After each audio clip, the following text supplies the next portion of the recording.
If you wanted to maintain a better control over the data that is out there, you would spend a large part of every day of your life simply trying to maintain a level of control. I don't think that's fair.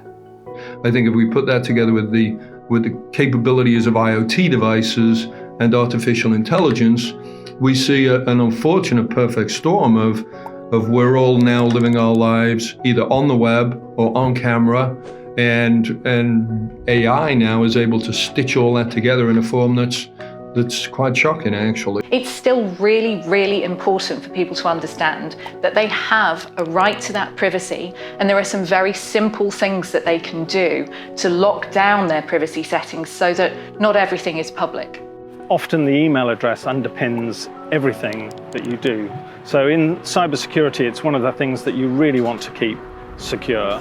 Or the technology exists to protect people better. You know, can you put some kind of force field around your home that filters the data that's going out versus the data that's coming in? Estonia is one of the most developed countries in the world in terms of the internet. If you live in Tallinn, the capital of Estonia, and you want to have access to your transportation card for the city, and you go online to fill it in, the only piece of information you need to share is that you're a resident of the city. It doesn't need to know your address, it just needs to have it confirmed that you live there. And that's an example of how a kind of decentralized web could work, where I effectively have if you like, I have a token of information which I share, which is valid, which just confirms that I live in that place and therefore I can access that service. What I don't need to give that service is all the information about myself that is currently held online. So the business model at the moment is that we give our data across for free and then we get services in return.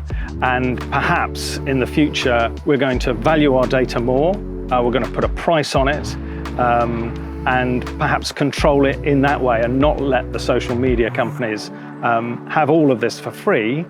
But the flip side of that is that we'll probably have to pay for things like Twitter and LinkedIn. I suspect it will be companies like Apple that drive forward where you have all of your control over your personal data, because the assumption is made that the only stuff that matters is the stuff that's on your phone. So it's, you know, you control it on your phone through security and privacy settings that Apple provide. The sort of holy grail for organizations at the moment is a thing called zero-party data. Zero-party data is where you offer up information about yourself, unsolicited somewhat. You say, hey, look, I trust you enough, I want to have a relationship with you, I'm going to offer you access to this information.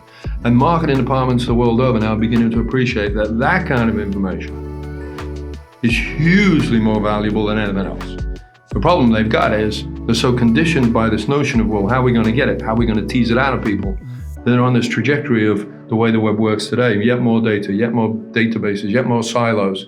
So we're about to flip it. We're saying, look, you just ask the user for their permission to see this stuff. And if they grant it to you, you can offer your product or service. And that's precisely what this company Inrupt that I founded with Sir Tim Berners-Lee is doing with Solid. And to do that, it says, look, every user will have their own personal data area. We call it a pod. And that's where you're going to keep all your data. So if you can use the browser, you don't need to install lots of new stuff. It's just a question of using the browser in a different way, using the technology. It's brilliant by Sir Tim again.